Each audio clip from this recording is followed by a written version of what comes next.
నమస్తే అండి, నేను మీ డాక్టర్ ఎల్చూరి రాజారంజిత్. ఈ మధ్య కాలంలో చాలా మందిలో నేను చూస్తున్న సమస్య పేను కొరకుల సమస్య, అంటే అలోపేషియా.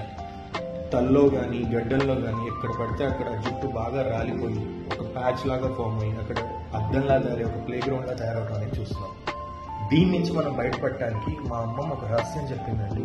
ఇది చాలా విలువైన చిట్కా, రాసుకోండి.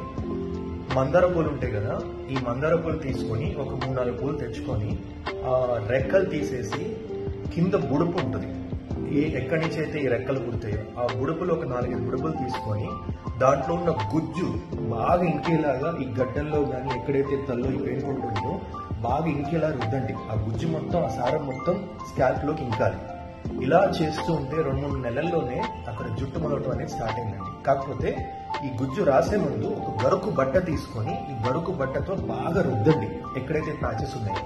రుద్దటం వల్ల గరుకుతనం తగలటం వల్ల ఏమవుతుందంటే మూసుకుపోయిన రంధ్రాలు ఓపెన్ అయ్యే అవకాశం ఉంటుంది. ఎప్పుడైతే ఇది ఓపెన్ అవుతుందో మనం ఈ గుజ్జు ఎప్పుడైతే రాస్తామో అది బాగా లోపలికి ఇంకి అక్కడి నుంచి మనకి జుట్టు మొలవటం అనేది స్టార్ట్ అవుతుంది.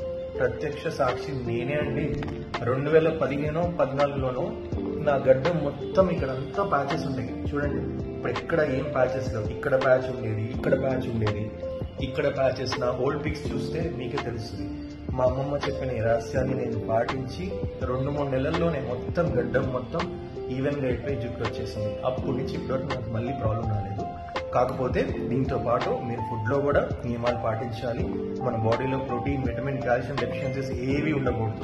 అన్ని లైక్ ఎక్కువ డ్రై ఫ్రూట్స్, క్యారెట్, బీట్రూట్స్, ఆకుకూరలు, రాగులు, జొన్నలు, ఫ్రూట్స్ ఇవన్నీ రెగ్యులర్ గా తీసుకుంటే తప్పకుండా రిజల్ట్స్ వస్తాయి. బాధపడకండి. పేను కొరకుల సమస్య చాలా మందిలో మనం చూస్తూనే ఉంటాం.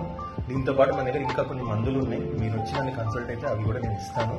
వీళ్ళందరూ పాటించి చాలా మంది జుట్టు తెచ్చుకున్నారు, మీరు తెచ్చుకోవాలి. ఓకే అండి, ఇలాంటివి ఎన్నో రహస్యాలు మళ్ళీ చెప్పుకుందాం. Thank you. జై ఆయుర్వేదం, జై జై ఆయుర్వేదం, జై హింద్.